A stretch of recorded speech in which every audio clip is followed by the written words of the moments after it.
suis très heureux de te retrouver aujourd'hui car nous allons approfondir la transition économique en expliquant ce qu'est l'économie circulaire, mais aussi l'économie numérique et enfin l'économie verte.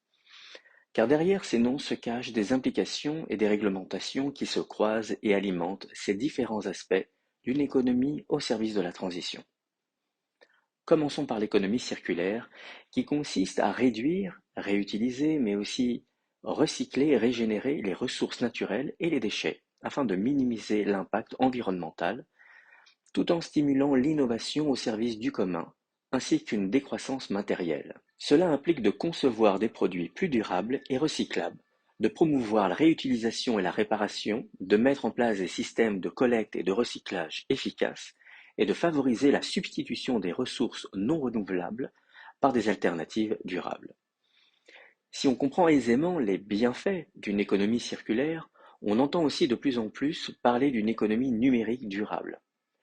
Il faut comprendre que cela implique l'utilisation des technologies de l'information et de la communication pour promouvoir la durabilité environnementale, l'économie, mais aussi le social. Cela inclut la promotion de l'efficacité énergétique dans les infrastructures numériques, mais aussi la réduction de l'empreinte carbone des technologies numériques, la promotion de l'accès équitable à ces mêmes technologies et la création de nouveaux modèles économiques numériques qui favorisent la durabilité et l'inclusion.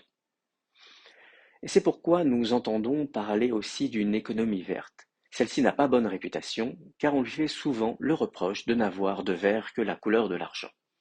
S'il y a des acteurs de l'économie qui utilisent ce terme pour surfer sur la vague de la transition, il existe aussi des entreprises sérieuses qui réfléchissent à la réorientation des activités économiques vers des secteurs et des pratiques qui favorisent le commun, la durabilité environnementale et la résilience climatique. Ces objectifs incluent la promotion des énergies renouvelables, l'efficacité énergétique, de la gestion durable des ressources naturelles, de la protection de la biodiversité et du développement d'emplois verts et d'industries respectueuses de l'environnement, avec des labels et des certifications externes et autonomes.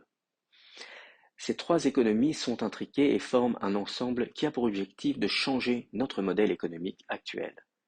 Ces approches ont aussi des défauts, mais ils sont essentiellement humains, car en effet, la cupidité humaine ralentit cette réorientation de l'économie au service du commun et de la transition environnementale. Voilà, j'espère que tous ces termes te semblent maintenant plus clairs. Une prochaine fois, nous parlerons de l'économie collaborative qui contient des axes différents et qui méritent une attention particulière. N'hésite pas à laisser tes commentaires et questions en dessous de cette publication. Et surtout, si cette vidéo t'a plu, mets un petit j'aime et abonne-toi. Je te dis à très vite et d'ici là, que ta vie soit aussi belle que sobre.